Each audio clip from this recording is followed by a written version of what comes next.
which Annie kind of says, no. Just Mhm. because you had a bad result doesn't mean it was a bad decision. And just because you had a good result doesn't necessarily mean it's a good decision. And if you remember this in the book, Caroline, when she would state that the one rule within her decision pod is they could not talk about the outcome of a hand. So they were never allowed to say if they won or lost a hand. Mhm. All they could talk about is how they got to that decision. So they would pick apart the decision, but they never would pick apart the outcome. Welcome to Critical Thinking Required, hosted by LBW. This podcast is intended for free thinkers, entrepreneurs, and knowledge seekers.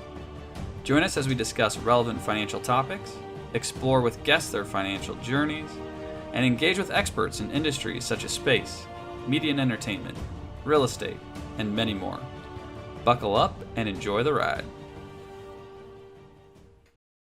Welcome to Critical Thinking Required. You're with your host, myself, Tim Bickmore, and my colleague, Caroline Kale. Caroline, thank you for joining me today. I appreciate it. Thank you for having me. Good. So before we start into our subject today, I just want to let everybody know that if you like our content, subscribing, liking, and sharing it would be fantastic. Today for our topic, we're actually going to be talking about LBW's Book Club. That was created by Caroline. And for the first book that we decided to read was Thinking in Bets by Annie Duke. I absolutely love this book. I think everybody on the team hears me talk about this book.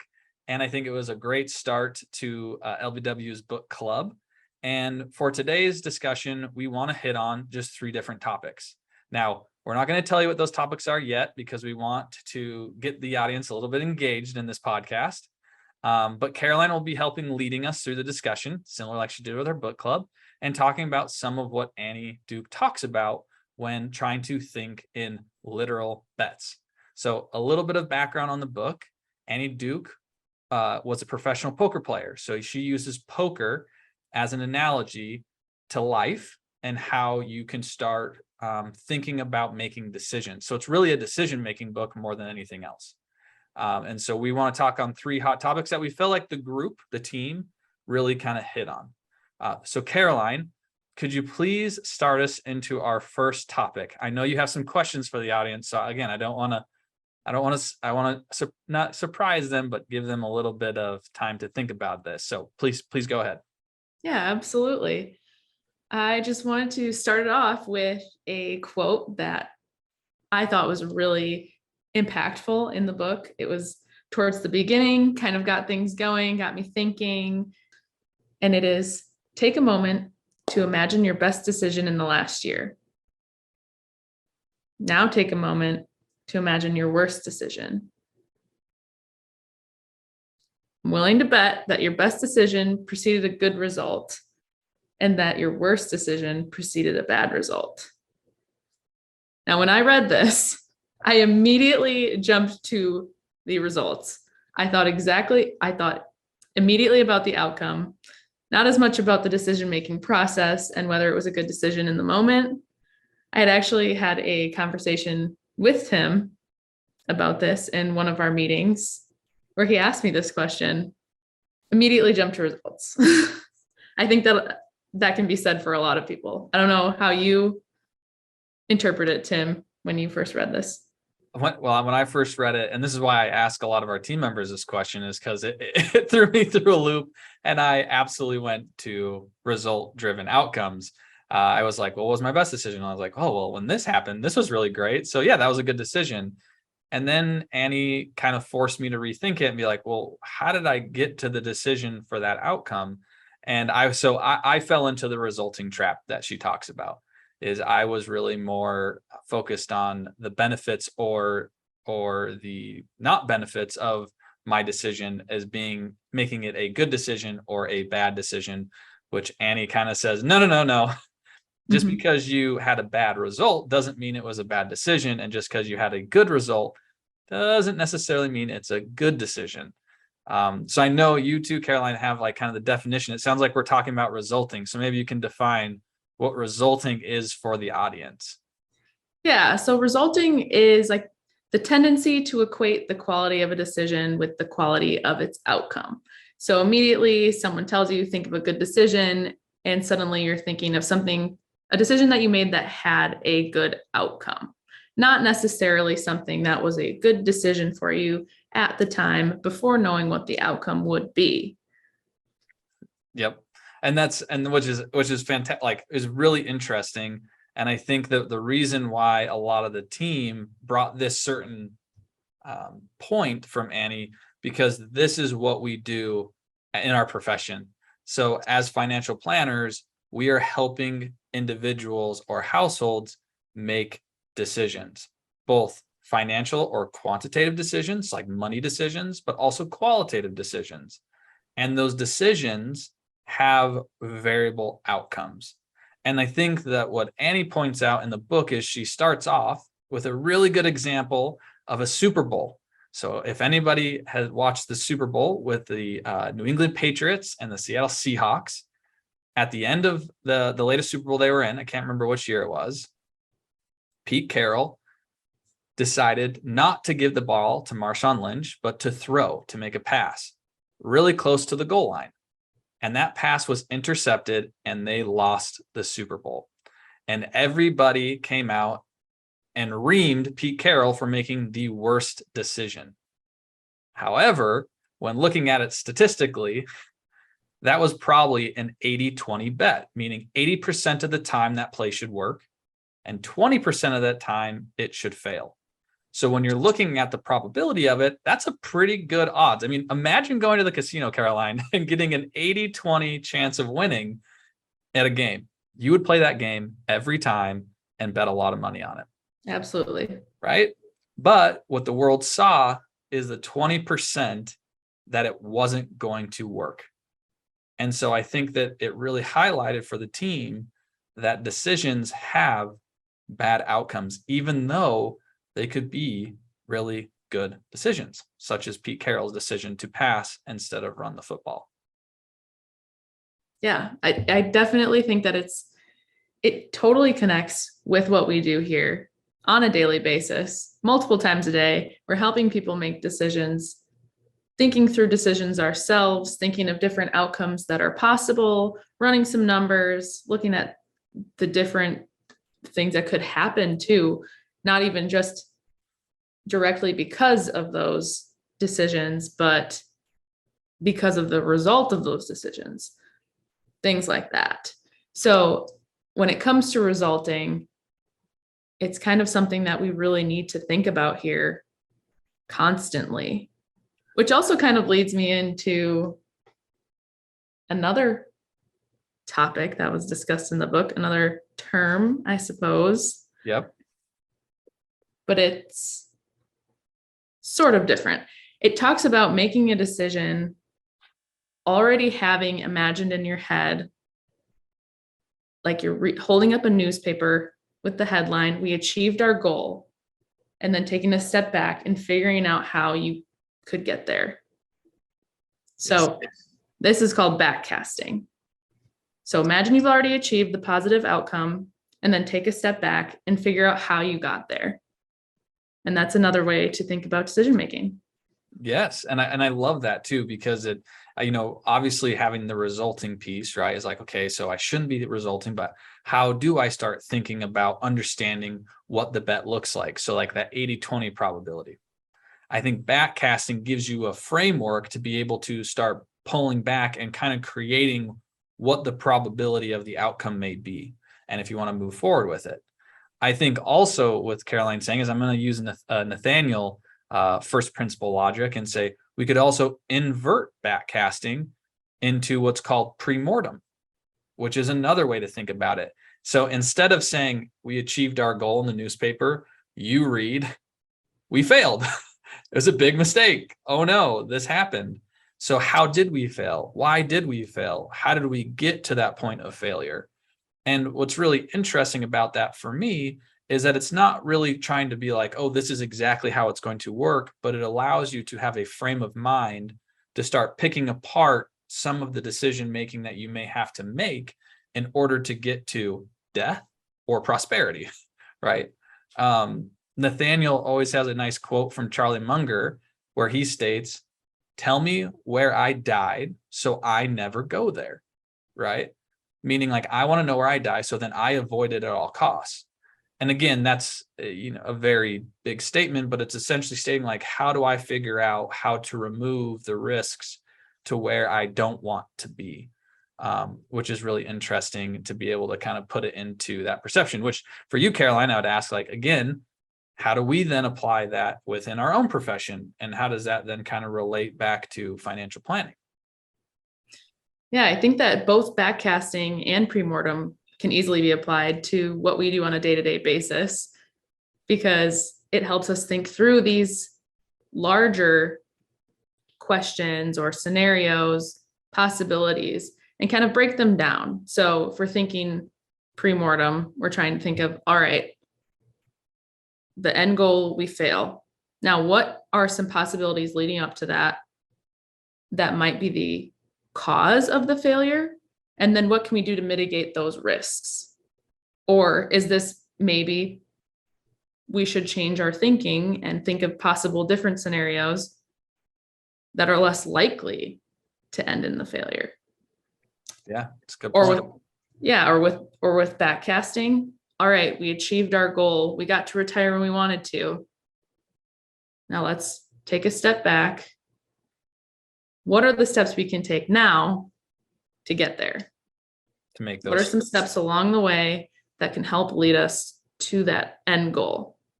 And then yes, how do we throw that all together? I love it. And I mean, we do think about that, and it's every task, because I think there's iterative things, right? Where things will change. It's agile, it's positioning, it's trying to put yourself in the position to be successful at all times, recognizing that sometimes it may not work, even though we made a really good decision, right? But being positioned to take on that negative outcome, regardless if it happens or not, because we don't have full control. We just don't. Like, there's just information that we don't have access to, similar to poker. And that's how she kind of goes ahead and explains that. Now, I am curious, Caroline, that for our next kind of topic that we hit on that I seemed like everybody was really interested in, is this idea around groupthink. Could you kind of go into this? Annie talks about it within the book, about groupthink and surrounding yourself with other people to help you understand your decisions. Could you kind of just explain a little bit about what groupthink is and how it can be a positive and how it can be a negative? Yeah, so groupthink is a phenomenon that happens when people within a group have a desire for harmony or conformity, which can result in irrational decision making. So Annie says in the book, being in a group can improve our decision quality by exploring alternatives and recognizing where our thinking might be biased. But a group can also exacerbate our tendency to confirm what we already believe. So she touches that, yes, sometimes groupthink or being in a group can be a good thing. Sometimes it isn't. But then this kind of leads into another topic that she brings up of a decision pod. Yeah. Having a group of people around you that will hold you accountable, that will politely bring up alternative possibilities, maybe things you weren't thinking about before, to kind of push you to be thinking about all the sides of any question in order to come up with the best decision. And walk through. One thing that I think was my favorite parts in the book is when she talked about her own decision pods that she would be a part of. And if you remember this in the book, Caroline, when she would state that the one rule within her decision pod is they could not talk about the outcome of a hand. So they were never allowed to say if they won or lost a hand. All they could talk about is how they got to that decision. So they would pick apart the decision, but they never would pick apart the outcome, which is interesting, right? That's really hard to do. It's fun to know if what was the hand? Did you win or did you lose? And I believe that she stated that they were not allowed to do that within their own decision pod. What do you think about that? I mean, I think that's a really smart idea to have that element thrown in there in the decision pod. think it probably draws out more conversation and more discussion than it would be if we knew. Do you think you've ever experienced where you would, even in like any part of life where you've had a decision pod where someone's like, well, I don't want to know if you won or lost. I just want to know how you made the decision. Honestly, I don't think so. I don't think so either, right? I don't think that's ever happened. It's I don't think- probably more of the opposite, where it's, all right, I want to know what happened. I don't care how you made your decision. What was your decision and what was the outcome? That's all I care about. Yeah. And then full circle, that's like just promoting that self-perpetuating resulting, right? Like, well, yeah, I won the game, and well, and cool. Like that's really it's like, that's what I want to know. No one really wants to know, like, how did you think about the game? When you were paying Monopoly, what were you really thinking? How'd you Right. make the decision to buy that property and that land and that house, right? No one ever, and they're like, but I don't care if you won. I just want to know how you thought about it. Yeah, exactly. Yeah, maybe It's that's kind what of funny how it's just backwards. right? And maybe that's what we should be doing now. I think about it like Monopoly or Risk. We should start asking people about, hey, how did you think about buying that? I don't care if you won or lost. Just tell me what it is. Change the game up a little bit for gamers. I have played a lot of Monopoly in my lifetime so far, and I have taken multiple different strategies. I've talked to other people and their strategies. I had one friend who would only buy the properties on the more expensive half of the game board. And so I used to try to do that. And I don't think I actually ever won when I tried that.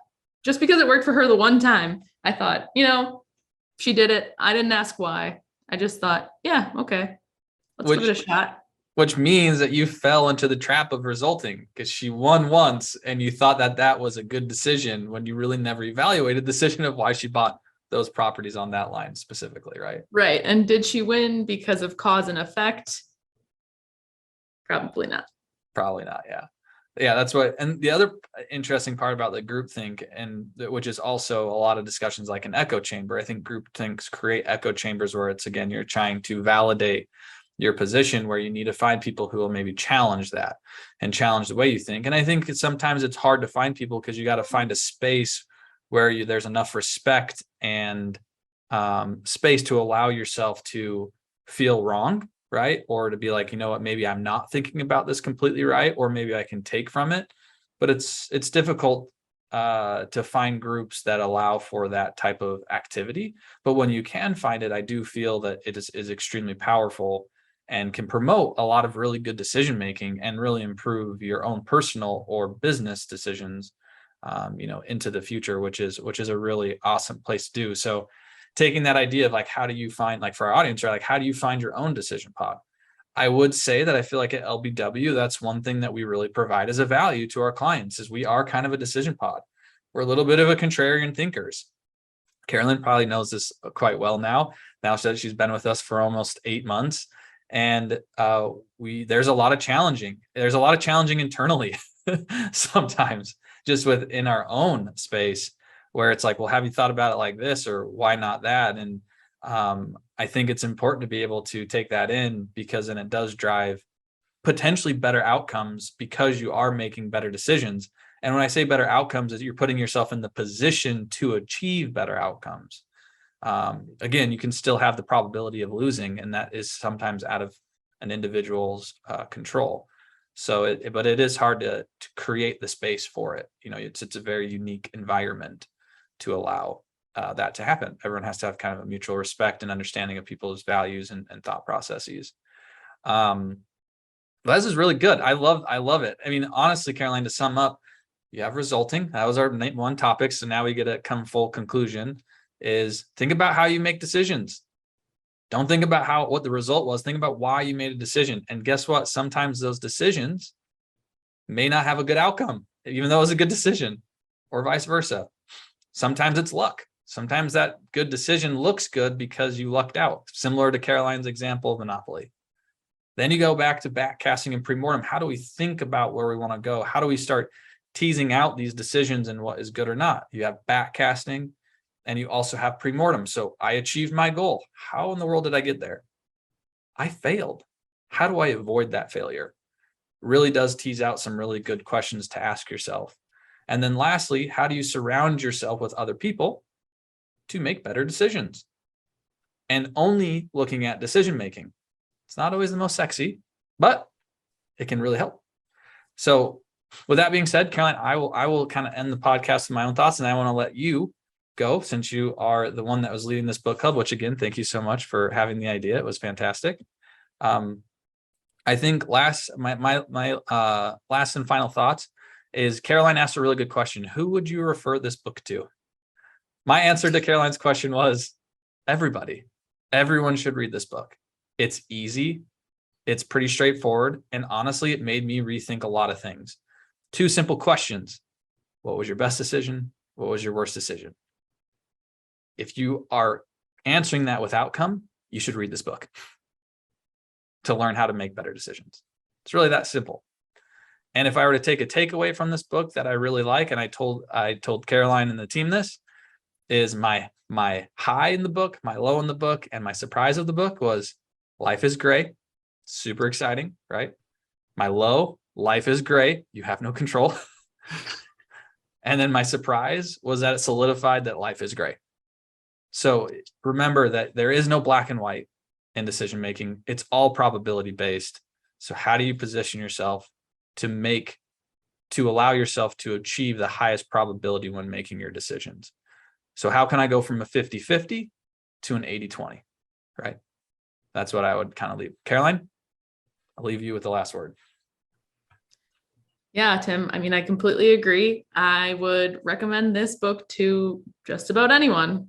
I think it can be applied to various different careers, personal lives for sure, day-to-day decision making even. I know for me, sometimes I get caught in analysis paralysis with too many options, trying to decide between the two. And I think taking a step back and focusing on the decision-making process, regardless of what the outcome is, helps me sleep at night, knowing that I made the best decision at the time for my situation, holding that some things in the future are uncertain, and that's just the way it is.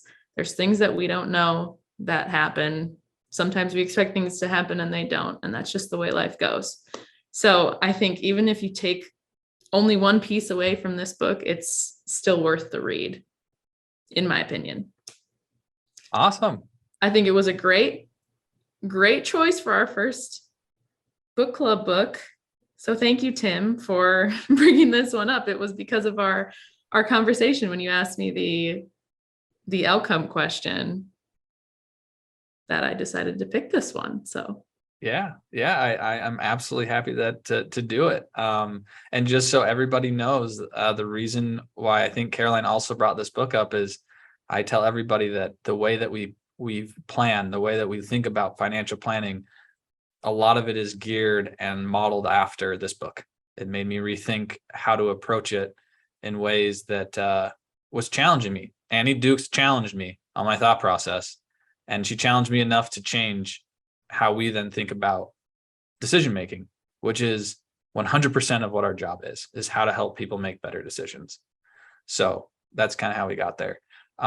Caroline, thank you for joining me today. We really appreciate it. Thank you for everybody who is listening. As always, we really appreciate the support. And again, if you have a chance to pick up Thinking in Bets by Annie Duke, please do. It is worth the read. Thank you so much. Have a great day. Thank you for taking the time to start your journey of thinking differently and listening to LBW talk about stuff they love.